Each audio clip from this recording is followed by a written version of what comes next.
Почитувани гледачи, добре ни дојдовте и во овој дел од неделниот микс и подгответе се за навистина едно интервју кое што ќе ви инспирира, ќе ве поттикне да размислувате, но и ќе поттикне позитивната енергија кај сите нас загарантирано. Именно професорот доктор Зоран Крстевски ја објави својата 13-та книга Поттикнување, односно будење на позитивната енергија. Претходно тој имаше издадени други негови книги, како на пример Програмирање на умот, Заштита од злото и негативните вибрации, Моќта на умот, моќта на срцето, Излез од криза и многу други. Меѓутоа денеска секако ќе зборуваме за будење на позитивната енергија. Професоре, ви благодарам што ете и ова нова книга ваша ќе имаме можност да прокоментираме и дискутираме во неделен микс. Честитки пред се. Благодарам, со големо задоволство е да разговарам со вас и да настапувам на ТВ24 за теми кои што сметам дека се неопходни, бидејќи дојдовме во време кога негативната енергија превладува, кога на луѓето им треба една мотивација како да допрат до себе се заштитат од сите оние состојби кои што влијаат на нивниот дух. Така.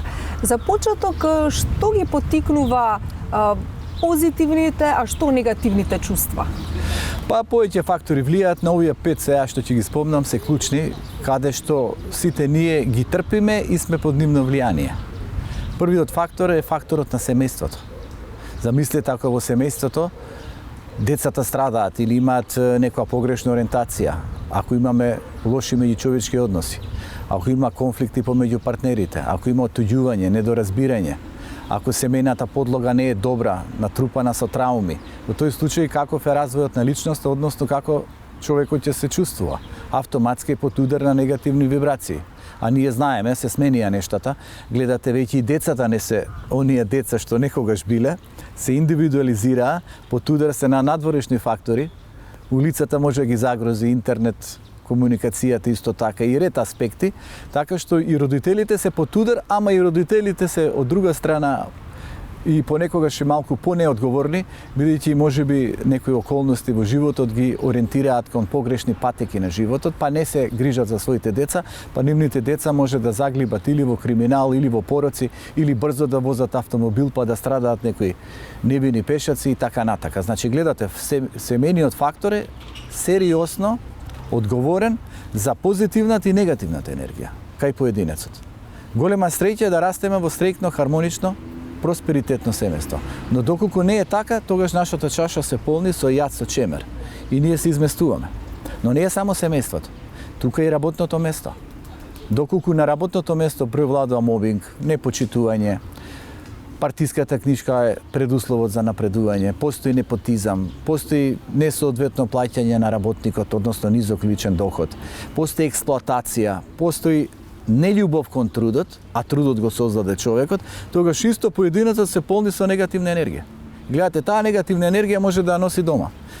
Таа негативна енергија може да се одрази врз блиските и врз децата. Децата се фрустрирани и напнати, исто така може да ја продолжат таа негативна енергија. А денеска знаеме, работата е многу битен фактор за да обстанеме, доколку не се чувствуваме хармонизирани или пак мотивирани на работното место, ние еден добар дел од животот како да го фрламе низ бунарот. Едноставно не сме стрекни, не сме исполнети. Да, многу често се живее како во тело на болка, вие во вашата книга кажувате, не каде што е поттикната креативноста, туку буквално како во период на преживување некоја, кој што не ја буди креативност. Така, одлично забележавте. Всушност, нашиот човек живее со синдром на преживување. 35 години преживува. Постојано му наметнуваат страв. Страв од соседи, страв од економска рецесија, страв од пандемија, страв од некои сообраќаја кои што само не се дигнале во револуција, страв дека ќе изгубите работно место, страв од сиромаштија, страв од здодевност и човекот е изместен. И не е чудо што нашиот човек е еден од најголемите корисници на антидепресиви. Значи, по глава на човек во Европа, ние сме едни од најголемите корисници на антидепресиви. Прво, немаат навика да читаат, да се надградуваат, да работат на себе, подложни се на инстант решение. А тоа инстант решение е јас да земам антидепресив или да земам не знам какво медикамент за смирување, па тој делумно ќе ми ги реши проблемите. Наместо да преземат одговорност да се соочат со проблематиката. Така што намерењата е докажано дека македонскиот народ се третира или самиот себе се третира како најмалку среќен, како најголем корисник на антидепресиви. Е сега третиот фактор. Може би третиот фактор влие на ова. Третиот фактор е опкружувањето или улицата. Вие гледате урбаната мафија што предизвикува подпомогнати од одредени градоначалници. Зелена површина нема, живееме во асфалтна џунгла. Едноставно од зграда до зграда.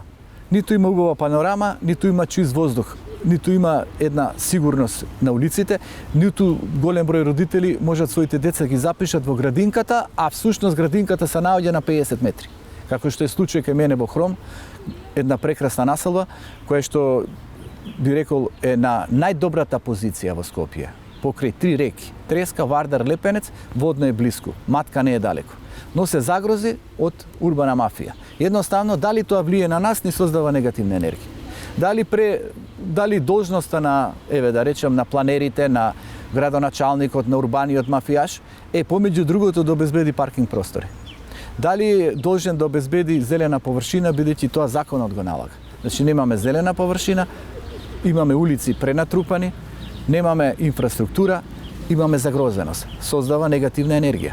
Тогаш ти онамо кај што живееш може да се соочиш. Бучава, деца кои што немаат игралишта па играат пред зграда, ред аспекти кои што нас ни создаваат еден вид на несреќа или би рекол на едно депресивно неисполнето живење. Да, сето тоа нели, сето тоа се фактори за едно негативно влијание врз нас самите. Да не кажувам и за други места, некаде немаат асфалт, некаде питка вода за пиење имаат проблем во одреден период. Да. Некои имаат со таа инфраструктура на училишта и ред аспекти. Некој нема каде да се вработи па не знае што да прави. Значи, сериозен фактор кој влие на нас е социјалната средина. Со што сме обкружени и какви услови на живење имаме. Да не ги правам паралелите со Шведска, например, со Скандинавија, со Данска, со Германија, со Швајцарија. Значи, кои услови, како тие создале систем. Систем кој ги подпомага луѓето. Им подпомага да не бидат под удар на негативната енергија. Иако еве во Финска има најголема стапка на самоубиство, ама тамо е заради сонцето, а и можеби заради недостигот на предизвик. Кога и се ти е возможено, кога не си во формата да се борам, да создадам нешто, можеби човекот тогаш станува апатичен. Да. А четвртиот фактор, Марија, вие општествениот фактор. Вие гледате на кој општествен фактор ние да се подпреме. Дали општествениот фактор кој всушност создаде гнило општество, заболено општество, автоматски ги предизвикува овие аномалии и луѓето се чувствуваат нестрекно или негативно, или неисполнето. А општествен фактор може да биде политичари, може да биде јавно обвинителство, може да биде судски систем, односно целиот тој правен систем. Може да биде образовниот систем, може да биде ред аспекти кај што ние сме под удар заради неодговорност која трае 35 години, кај што исто така сме шампиони во коруптивност. И сето тоа гледате, присоздава кај човекот несреќа, незадоволство. Сега, каде е петиот фактор? Петиот фактор е како ние реагираме на сите овие состојби. Дали ние подлегнуваме, дали работиме на себе си, дали стануваме свесни за сите овие аномалии, дали бараме одредено решение или се претопуваме, или сакаме и ние да пливаме во матното. Така што да, ние не можеме да влијаеме на надворешните состојби. Ние не можеме да влијаеме на туѓото однесување, но можеме да влијаеме на соседната реакција во однос на туѓото однесување и општествените фактори. Значи, ние сме сега тие кои треба да се докреираме. Многу луѓе потпаѓаат и точно живеат со закон на преживување од денес за утре. Но некои се креативно ориентирани и бараат некоја цел смисла како да се изразат. И тука доаѓаме, ако се согласите, професори, вие до моките на умот. Така. Кое што за нас, еве и во вашата книга кажувате дека може да биде спас или закана за самите нас. Ако умот е исполнен со негативизам, со критицизам, прво со чувство на навреденост, ма да не е се до умот и до срцето, односно до емоциите. Неретко емоциите и повредените емоции многу повеќе влијат врз човековиот ум. Сме акумулирале некоја навреда, живееме со чувство на вина, живееме со грижа на совест, живееме со себе неприфаќање, живееме со тоа што некој демек не отфрлил, живееме зашто некој не изневерил и ние се полниме со емоционален отров. И знаете, во книгата има детална тема како да се спасиме од емоционалниот отпор. Да. Отров. Ама имаме и отпор. Затоа во книгата е објаснет и аспектот на промените. Имаме отпор кон промени. Значи, и тоа многу често се случува. Многу луѓе одбираат да бидат во комфортна зона. Так. И покрај тоа што не се комплетно задоволни, наместо нели да се ризикува. И кај сите тоа некако се случува. Некогаш ни е страв да ризикуваме, а некогаш пак сме свесни дека промените се клучот за нашиот напредок. Значи, кога сме во бездната, најголем ризик да не ризикуваме е всушност да останеме во бездната. Значи, во бездната си разјаден, те оптоваруваат, во бездната што можеш да видиш? Се чувствуваш неисполнето. Најголемиот ризик е да не ризикуваш. Едноставно можеш да ризикуваш, можеш да се обидиш да се излечеш од бездната. Па сега што ќе има надвор од бездната? Па и што и да има, може да биде подобро. А како станува подобро? Со тоа што ја менуваме перспективата или што се вели пристапот кон нештото. Еве, ние се овде да се продвижиме, на едно 50 метри ќе видиме нешто друго. Ние моментално ова го гледаме. Да. На 50 метри гледаме нова перспектива. После 50 метри нешто друго ќе видиме. Значи имаме движење. Се тече, се менува. Отвараме нов дух, нова енергија. Дали во љубовта? Па зашто да не во љубовта? Дали во односот кон себе? Па многу е битно во односот кон себе. Дали во подобрување на релации со други луѓе? Многу е клучно и тука да се подобрат релациите. Не можеш да ги подобриш. Напуштај ги тие лица, или дистанцирај се, или најди некој метод. Значи гледате, а се живее комфортно, или не сум загрозен, или не е толку критично, или не сум сега под удар, па може ќе биде подобро. А како ќе биде подобро ако самиот не ги инициираш нештата? Чудата не се случуваат и тоа е еден синдром на овој наш народ. Они и со тоа што бараат исцелители, со тоа што очекуваат од политичари, со тоа што не знам од каде од надвор да дојде, само покажува дека премногу се ориентирани кон чудото. Чудото да дошло да ги спаси од болеста. Чудото да дошло во политичарот да го подигне стандардот. Чудото да дојде во партнерот одеднаш да сватил, да се освестил, да работел за доброто на заедницата. Тешко дека ќе дојде чудото од надвор. Чудото доаѓа на основа на сопствената наша енергија. Како ние себе си се подхрануваме како зрачиме и така и се ориентираме. Затоа нели има и во книгата тема како се чувствуваме, каква енергија поседуваме, такви нешта привлекуваме. Да, ако кажеме не можам, и навистина нема да успееме, и навистина нема да можеме. Ако кажеме јас можам, со такви позитивни афирмации ќе имаме подобар резултат. Но јас, ако се согласите, професор, би прочитала дел од книгата, па би може да го прокоментираме тој дел, во пасусот за заштита од негативци, каде што пишувате. Ништо не е поважно од мирот во сопствената душа и чувството дека сме ослободени од навреденоста, емоционалниот отров и лошите мисли. Да се постигне хармонија со самиот себе воопшто не е лесна работа, бидејќи постојат многу искушенија, тешкоти и ситуации кои може да ни создадат негативни емоции, фрустрации и разочарувања. Доволно е постојано да бидеме во контакт со луѓе што зрачат со убава енергија, па и самите да бидеме зафатени од негативните вибрации. Односно, како што и народното творештво вели, со кого си, таков си. И вие тука давате примери како да се заштитиме од негативците. И навистина така, енергијата е многу важна. Најважна е. Значи, гледате како во книгата акцентот е ставен на будење, а денеска што се најважните фактори? Јас би рекол, фактори кои секој треба да си ги кажува на самиот себе си кога му е роден ден. Да осознае или да манифестира 4 категории. Јас лично, еве, со роден денот, па и општо, ги фаворизирам будност, свесност, време и миг. Зашто будност? Мораме да бидеме будни. Затоа што не знаеме на што ќе налетаме. Велосипед да возиме, мораме да бидеме будни, бидејќи некој не внимава. Ама е зелено на семафорот, мора да бидеш буден, бидејќи некој ќе помине на црвено. Значи, буден со кого се дружиш, буден каде ти оди вибрацијата, буден со кого сакаш да влезеш у бизнес релација и ред аспекти, свесен за сопствените вредности, свесен што капацитет поседуваш, свесен дека не треба да дозволиш некој да те омаловажува, дека треба да имаш достоинство, свесен дека треба да напредуваш да се едуцираш, свесен дека треба и да читаш книга да ти даде некоја идеја, да те потхрани со убава мисла. Свесен дека во текот на денот треба да најдеш тишина, мир за себе си, да си поседиш, да прочиташ нешто, да гледаш нека убава емисија или пак од другата страна слушаш музика. Значи биди свесен дека ти заслужуваш убава енергија, убава хармонија. Потоа, зашто време? Затоа што времето поминува, ние не можеме да го вратиме времето. Тоа е како стрела пуштена од лак, кој ќе се одапне, таа отидува, веќе нема назад. Нас времето ни протекува. Ние зашто да го трошиме во докажување, во чемер, во јад, во борба, во фрустрација, во некои дистанци од некого. Зашто ние со некого постојано да се докажуваме, а тој не разбира? Зашто ние да попримаме негативната вибрација од тие лица кои се неосвестени? Зашто ние да зависиме од надворешни фактори, а можеме да ја креираме само вредност? Значи, гледате, моето време кое го имам на располагање, кое не можам да го вратам, одлучувам да биде афирмативно. Се афирмативното почнувам. Позитивната мисла, позитивниот збор, позитивното дело. Кога да го направам? Ако можеш во текот на денот да го направиш, направи го. Ако не можеш да го направиш, заштити се. Зашто некогаш во некои ситуации и не е доволно само да правиме добро, туку да умееме како да се заштитиме од тоа што е лошо.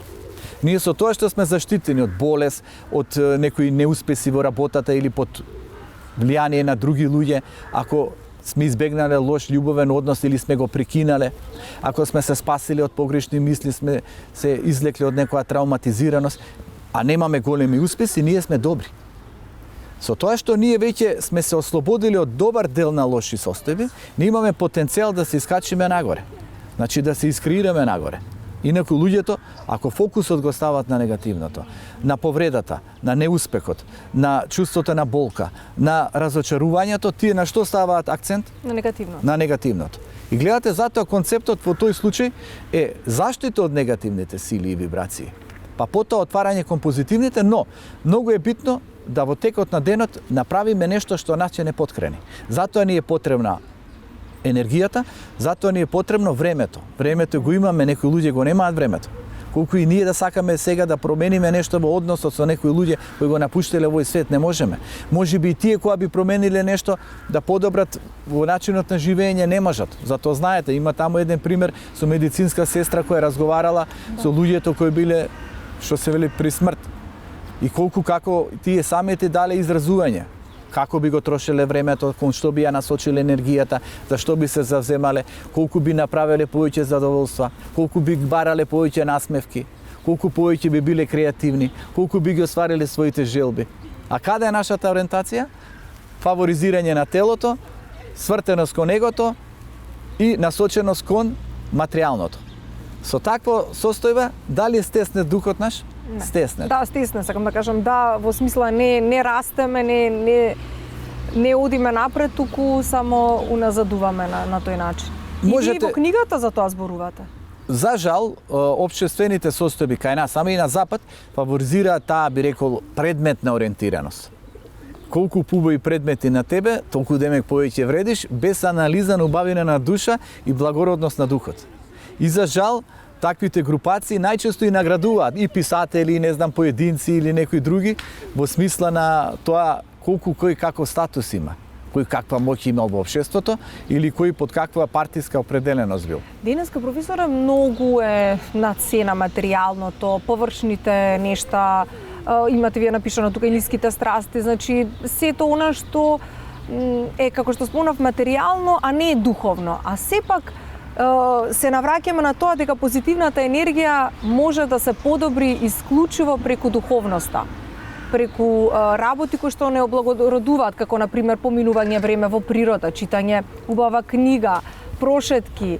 Ајде малку да позборуваме за тоа. Многу често се случува и емоционално прејадување, значи користење антидепресиви во денешно време.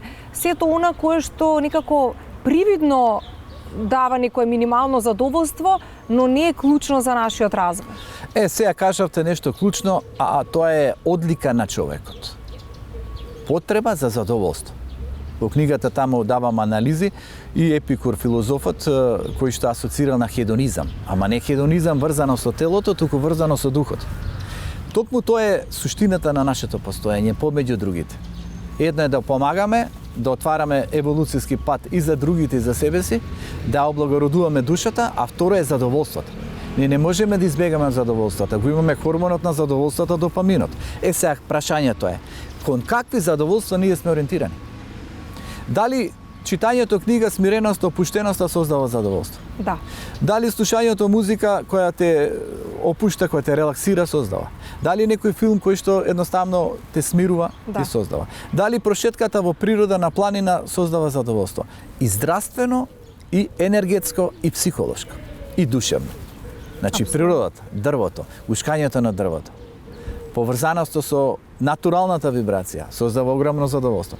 Дали од другата страна прегратката создава задоволство? Да. Дали насмевката или докажане во книгата вие прочитавте, Марија, дека и насмевките, смеењето им дава исцелителни способности на луѓето и дека еден доктор Печ Адамс тоа го правил, го практикувал со своите пациенти.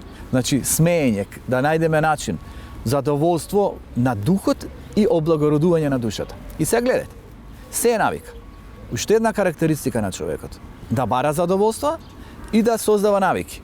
Какви навики создава, кон такви задоволства се продвижува. Замислете задоволството да секој сабале наутро сакаш да прошеташ покрај река, да сакаш да трчаш, да сакаш во текот на денот или во текот на делата да одиш во природа, да сакаш да читаш книги, тоа ти е навика, сакаш да се облагородиш, да си врзан со позитивно, афирмативно, да имаш нешто креативно, кај сликарите да сликаат, да творат. Значи творештото исто така возможува. Замислете на нашите невронски мапи какви ние состојби ни даваме на навика. Тогаш дали ќе има место за алкохол, за ниски страсти, за валканост на духот, за луѓе кои се негативни, за стравот од здодевност, па и морам да бидам со другите за да не бидам со самиот себе си. Што е страшно. А една од главните форми на денешното време е како да научиме да бидеме самите со себе, број 1, а второто е како да научиме да што помалку зависиме од другите, да бидеме доволни на самите себе си. Кога ние себе се прифаќаме, не сме отуѓени од себе, тогаш ние можеме вистински да ги избереме другите, не како прирезок, туку како личности. А кај нас се бираат од предметна основа, што се вели, за да ми надополни, за да, ниските страсти ги изреализирам, за да има некој со кого ќе прошетам и така натака. Не ги третираме другите како личност или ретко. Многу голем број на луѓе не ги третираат и блиските како некои кои што се суштества со емоција, со потреба, со внимание. И ова, за жал, го има и во брачните односи, го има во љубовните односи, каде што само преовладува одреден степен на отуѓување и оние лажни односи или пак некој вид на лицемерие, манипулација и голем број на неверства. Сега, таквата состојба што создава? Валканост на духот, немир, фрустрација, оптовареност. И сега еден ден чашата се преполнува. Се преполнува бидејќи имаме нездрави социјални односи. Бидејќи до крај не сме задоволни на работното место, бидејќи лошо го трошиме нашето слободно време, бидејќи не го препознаваме мигот, бидејќи не отфаќаат годините, ја губиме силата, емоционално се оптоварени, не наоѓаме начин како да се наполниме, дали е природа, дали е културолошки настан, дали е читање. Туку само имаме гнев во нас. Така е, и тогаш доаѓаме до тоа што вие, бидејќи сте прочитале книгата, знаете, доаѓаме до 4 јавачи на апокалипсата. Првиот е гневот. Незадоволен човек, фрустриран човек на работно место ќе ти прави мобинг. Или сопругата не го почитува, или обратно, некои други проблеми се јавиле, фрустрации, тој целиот гнев го изфрла кон вработените, а е на некоја позиција му дале од аспект на партијата. И луѓето кои што работат на тоа работно место страдаат, се под наплив на негативни вибрации. Значи првиот аспект е гневот. Гневот може да биде рефлектиран кон другиот, па повредуваат кучиња или животни, па се манифестира отпор кон другите луѓе, па се станува незадоволен, или гневот оди кон себе си. Во тој случај ако оди гневот кон себе си, дали тоа е иницијатор или потенцијален предизвикувач на болести? Апсолутно. Затоа што потиснат гнев од аспект на навреденост, од аспект на чувство дека некој ме изиграл, од аспект на ниска самовредност. Значи сум го потиснал гневот. Не можам да го изразам да не ме избркаат од работа. Не можам да му кажам на партнерот да не ме остави. Не можам да им кажам на децата, па како ќе им кажам на децата, па децата се во мојот живот. И се потиска гневот. Гневот ако се потиска со години, ако се потиска, а докажано е и канцерот произлегува не само од генетските аспекти, не само од начинот на живот, туку и од емоциите. А главните емоции кои предизвикуваат опасност се гневот, тагата, стравот. Значи гневот, вториот аспект е тагата. Ај кажете нашиот народ дали е тажен? Да. Каква енергија иницира нашиот народ кон космосот? А нели каква енергија праќаш, таква ти се враќа. 35 години негативна исполнета со тага. Зошто има толку многу несреќи кај нашиот народ? Едно е неодговорност, друго е коруптивност, трето е катастрофални водачи во секаква рамка, кај што интелектуалното моќта, знаењето не ти го става во категорија на вредност. Ти го става подобност. Ама дали тој може да биде директор? Ама дали може да биде раководител? Дали одговара за министер? Дали тој треба му дадеме да биде инспектор? Дали овој одговара за јавен обвинител? Дали оваа одговара за судика? Не го третираме ние тоа. Ние третираме нам што ни одговара. Тоа нам што ни одговара, на добар дел емоционални луѓе и доблесни луѓе ги направи тажни. Видите, не знаат што да очекуваат кај медицински лица, не знаат, не дај Боже, да влезеш в судските лавиринти. Ако треба политичарот да ти ја креира едината, ништо не се надавај. И ред аспекти ги направија луѓето тажни. Тажни се и заради децата, можеби затоа што која перспектива или децата се принудени да одат во странство. Тажни се затоа што биле верни, честни, поштени, налетале на некоја партнерка која што кој знае што правела, кај одела, какви се валканости предизвикала и го обвинила овој кој што всушност бил жртва. И автоматски тагата се живее во себе си. Не разрешената тага, не читањето книги, не работењето на себе си, не повикува кон лошата енергија. Лошата енергија ја создава опасната болест. И тука е стравот. За стравот може цела емисија да ви направам, од каде се произлегува и кои причини на страв постојат, но знаете, имаме и страв заради самиот страв. Страв од одлука, страв од промена, страв како ќе ме видат. Иако таму кажав јас во книгата, нели еден предмет на факултет предавам, ораторство јавен настап и тој на студентите им го кажувам, најголемиот страв на првото место е стравот од јавен настап. Јавно говорење, да. Затоа зборувајте, опуштете се, вежбајте. Во животот не знаеме нас што се ќе ни се отвори. Пред какви луѓе ќе треба да зборуваме, каква вид на ситуација ќе имаме. Па ние не мора да се подготвуваме за сегашната состојба овде кај што преовладува Македонија. И можеби утре ќе одиме во некоја друга држава или не е битно, овде ќе работиме, ќе зададеме нови стандарди, нови вредности. И затоа не треба да се претопиме. Туку треба да работиме и треба да се подигаме. Треба да станеме свесни, треба да бидеме будни, дека нема никој да ни помогне. Така. Дури еве и да паднете, еве и тоа случаеви сум ми видел, со точак се паѓало и луѓето не претрчуваат. Како на запад што станал синдромот, че луѓе имаат проблем, им се случило нешто, им се слошило.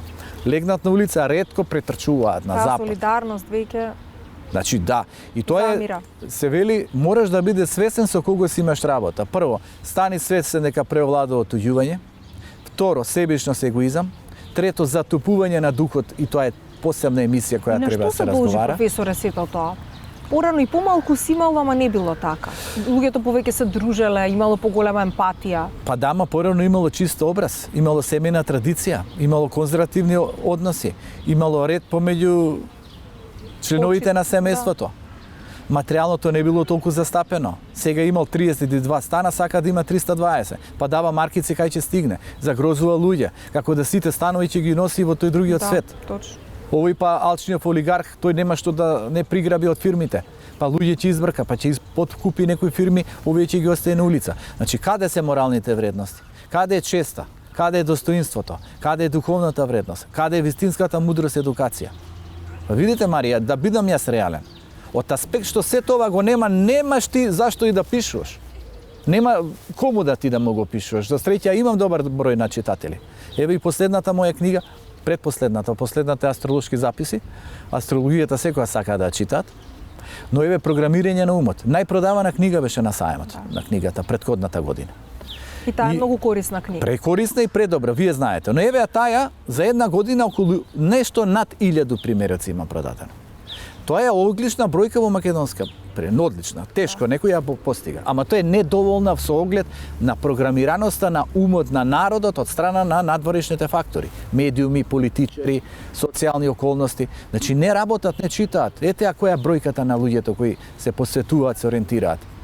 А инаку еве јас имам преку 20 фанови, 20.000 фанови на Facebook. Замислете, од таму преку 1000 и нешто имам само лајкнување за новата книга. Што мислите, колку од нив ќе ја купат книгата да прочитаат заради самите себе си? Да. И вашите книги не се читаат само еднаш, професоре, затоа што буквално се чети во кој што се препрочитува неколку пати. Така, ја на тоа инсистирам.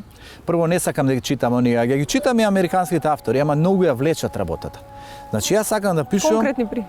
Конкретно, јасно, одговорно и справедливо. Секоја реченица има своја символика, свое значење. И таа мора да биде разбрана и може да биде практично спроведена. Значи не премногу шума па да ги изгубиме дрвјата. Туку точно акцентирање со методи, со насоки. Значи гледате таму што пишував јас сега за овие 4 јавачи на апокалипсата. Значи, офатено е сериозно гневот, офатена е тагата, офатен е стравот и офатен е стресот. Како состојба произлезана од овие три фактори. И дадени се насоки, исто и во програмирање на умот. Но еве, вие знаете, таму пишував и за скршениот човек. Да. Каде што, нели, сите овие состојби на неуспех, на нестреќа, на пренаполнета чаша, на неослободена, са тоа го има кај голем број наши сограѓани. Создава чувство на скршен човек. Сега, тој скршен човек како живее, како веќе може да осознае дека е скршен. Прво се изолира. Значи, нема социјална интеракција, туку еден вид на дистанца. Станува изолиран од луѓето, се повлекува. Потоа, немаме кај него поглед, статапен поглед. Немаме силина, немаме енергија, имаме една апатија, има една меланхолија. Има едно чувство на замор, тоа е третиот фактор. Значи, колку и да спие, он е секојаш психички заморен. Значи, што и да се случува нешто, да се храни и било што да оди некаде, на крај пак е психички заморен. Зашто е психички заморен? Заради емоциите. Неослободени, блокирани емоции му создаваат психичка замореност. А психичката замореност влие на нашето тело. А нашето тело или нашите органи или нашите ткива се поврзани со енергија, со енергетски центри. Ако ние не допираме до љубовта, до позитивната вибрација, до радоста, до она што нас не крепи, до креативноста, нашите ткива, нашите клетки, нашите органи не функционираат, тие ја губат силата. И затоа се случи оној синдром на скршено срце. Скршено срце кај што доживеал големо разочарување, изгубил блиска личност, имало сообраќајна незгода или го изневериле и си придал преголемо значение на туѓата неморална постапка, си ја придобил при срце и срцето како да му се скршило, му ослабнало и човекот веќе потенцијално отишол и кон другиот свет. Програмирање на умот, претходната книга ми се чини како пример го дадов, да. Синдром на скршено срце. Да, овие фактори сега што ви ги кажав, гледате, опасно е да се тотално изолираме, опасно е да изгубиме сила и енергија, да едноставно чувствуваме голем психофизички замор, константен. Опасно е да ни се затопи погледот.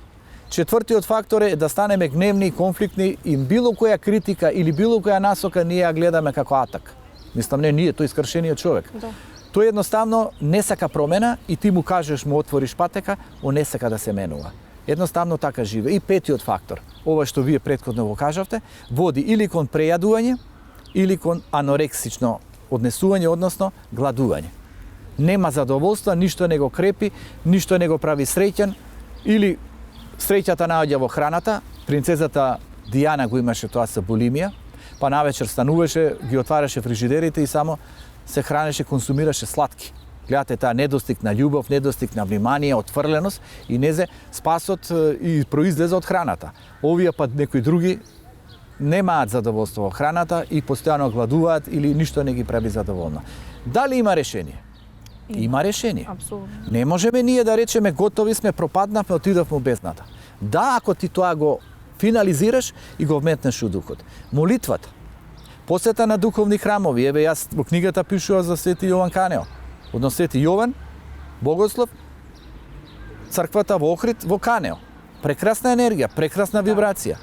Не само таја. Еве и во Матка на Света Богородица. Значи, можам да ви зборувам за такви духовни храмови кај што јас сум ја осетил енергијата. Можам и за странство да ви зборувам. Како вие, професоре, вашата енергија ја надополнувате и ја добивате позитивната енергија на еден баланс во животот? Да, јас премногу внимавам на синдромот преполнета чаша, бидејќи мојата професија, знаете, и како професор, и како астролог, и како писател, и како човек со многу пријатели па кои бараат понекогаш и совети, насоки, ја имам потенцијален ризик да се пренатрупам со разна енергија. Значи, и мене да ми се преполни чашата. Бидејќи не можеш да ги избегнеш сите надворешни фактори. Кога си астролог и слушаш туѓите судбини, па гледаш трауми, па гледаш нестреќи, па нешто ти влие. Затоа почнав да избегнувам да работам во канцеларија. Бидејќи, нели, кога ќе дојде клиентот во канцеларија, ќе ти остави цела енергија, вибрација. Ти сакаш, не сакаш, неговата тага или незадоволство ќе го попримиш. Затоа почесто работам по телефони. Но и тука внимавам, не работам со сите клиенти. Некои што ги осеќам енергетски неизбалансирани или некои што немаат свест да разберат анализа, тие ќе чекаат или никогаш нема да направам анализа со нив. Морам да заштитам мојата енергија. Прво, ефектот мора да се постигне, да имаме резултати, а второ, од другата страна и ја да не се загрозам до тој степен, бидејќи лоша е енергијата. Потоа, Внимавам на луѓе, на пријатели, со кого соработувам, со кого комуницирам. Значи сум сериозно селективен. Не ја трошам секаде енергијата. Гледам да се организирам од текот на денот. Сакам да возам велосипед, идам на планини, знаете дека планинарам. Водно, било каде, се движам.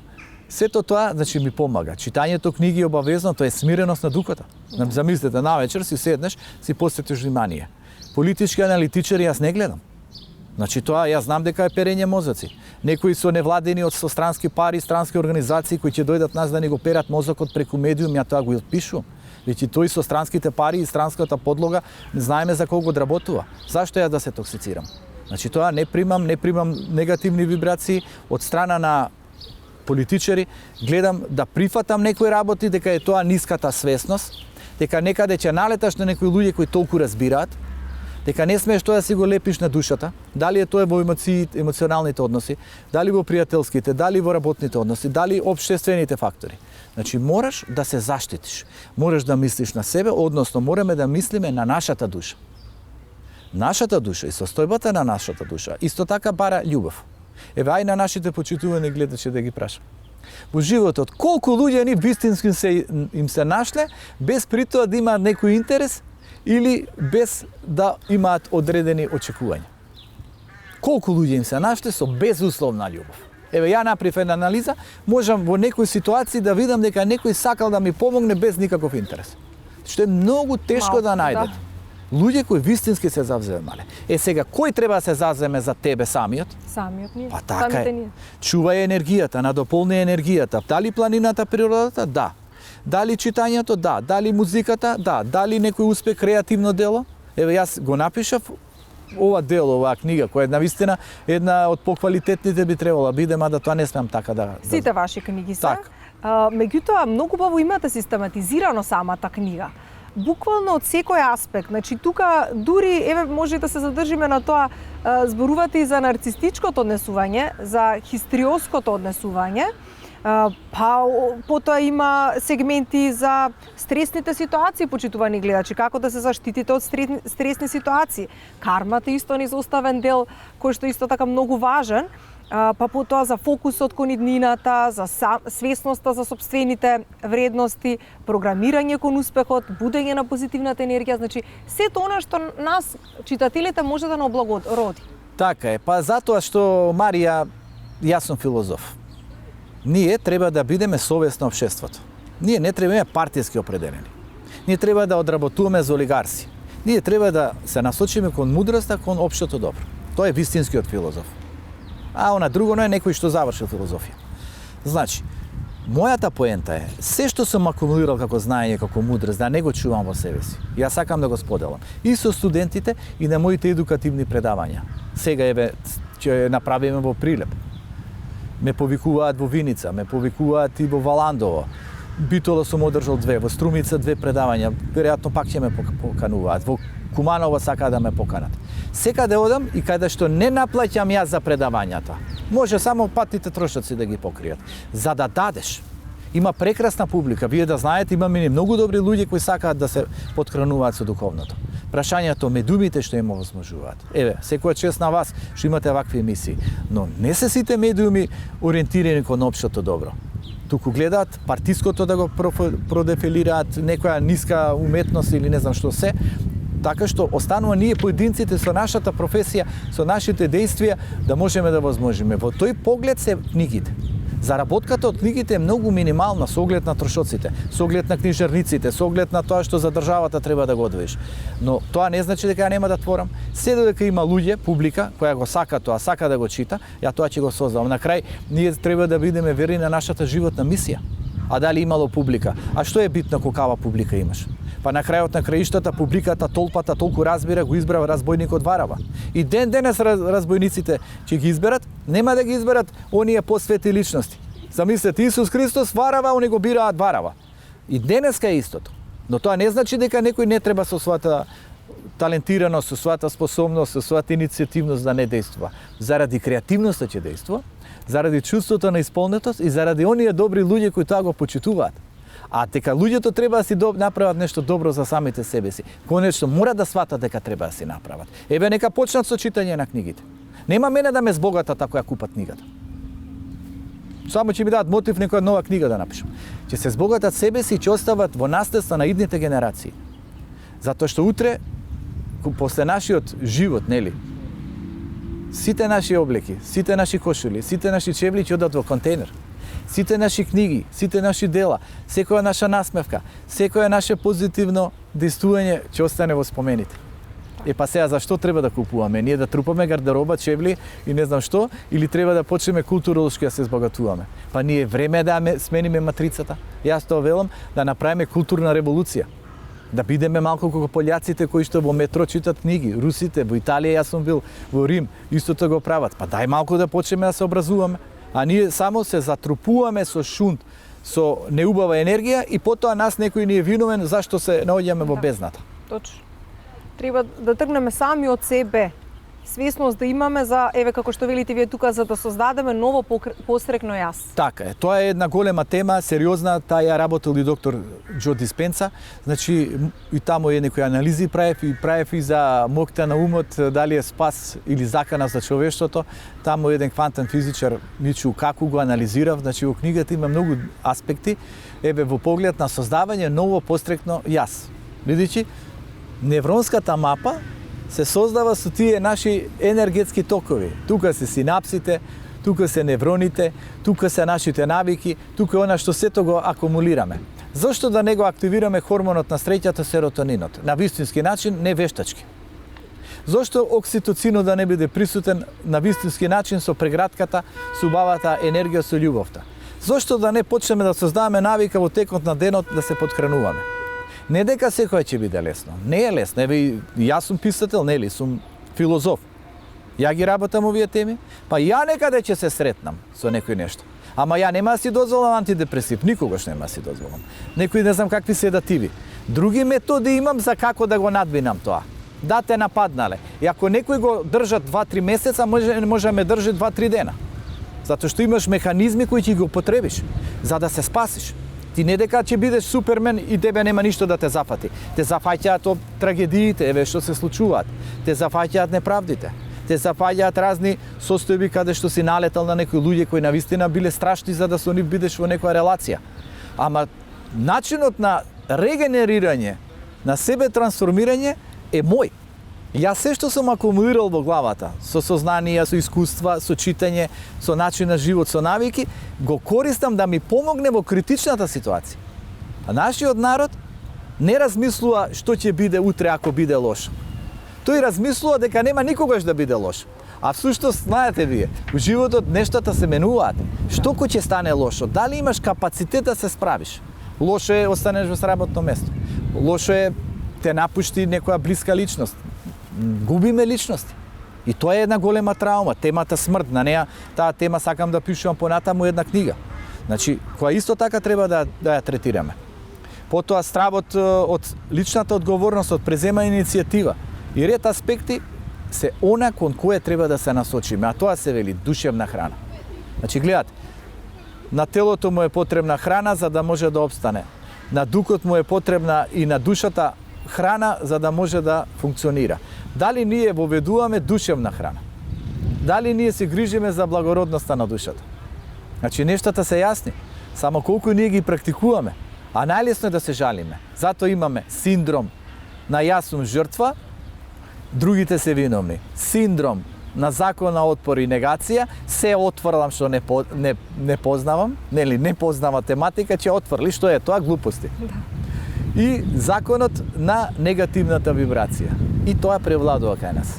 Или сме жртви, или имаме отпор, или не прифаќаме, или имаме негативна вибрација. Што се прави? Се менува матрица. Почни. Најдалечниот пат почнал со првиот чекор, кажал Конфуције.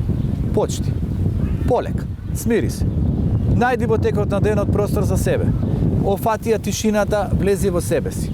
Искажи афирмативни техники како молитва или како еден вид на визуализација. Посебни теми таму ги работев, знаете вие. Да. Афирмација, визуализација, фреквенција и енергија. Да. Дали може да се постигне тоа? Апсолутно, Има со многу жилба, примери. со мотивација, како што спомнавте и вие, чекор по чекор, постепено, помали чекори, меѓутоа да бидат константни. Да, за да се работи Марија на емоционалното оштетување. Нема човек кој не бил емоционално оштетен. Не можеме ние да влијаеме на многу настани од детството, младоста, случаи, ситуации, разочарувања, односи. Емоционална оштетеност. Дали може да се работи на емоционална оштетеност? Може. Кои други аспекти нас не пореметувале? Траумите. Дали има трансгенерацијска травма? Има. Во програмирање на умот тоа го пишува. Дали како народ сме под трансгенерацијска травма? Дали како семејство? Да. Дали ја пренесуваме енергијата од предците? Дали ја живееме? Да. Дали сме во корелација со трансперсоналната комуникација? Значи, гледате, во корелација со трансперсонална комуникација. Знаете тоа што значи? Вие како мајка, вашето чувство го пренесувате вашето дете. Значи, уште во утробата се пренесува, а камоли после. Вашето дете, кое проживува трауми, која можеби му се случило нешто, кое можеби доживело некоја несреќа во Австралија, кое има некои вид проблеми со стомокот, мајката го чувствува тоа иако е во Македонија. Трансперсонална комуникација, поврзаност на енергија, поврзаност на души. Како вела, душа со душа се дели. Така е. Детето Значи, гледате, сега видите, го вртиме во позитивно афирмативно.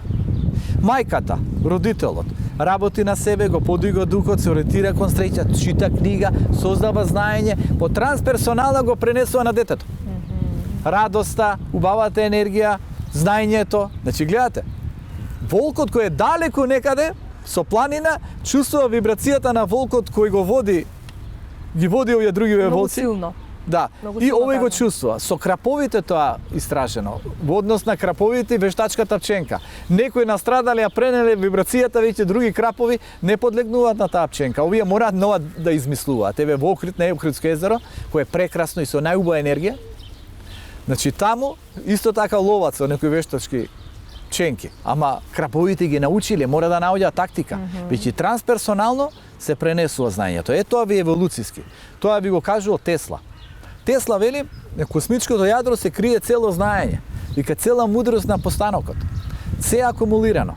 Тој кој што умее да се поврзе со тие вибрации, со таа космичко јадро, ги придобива знаењето.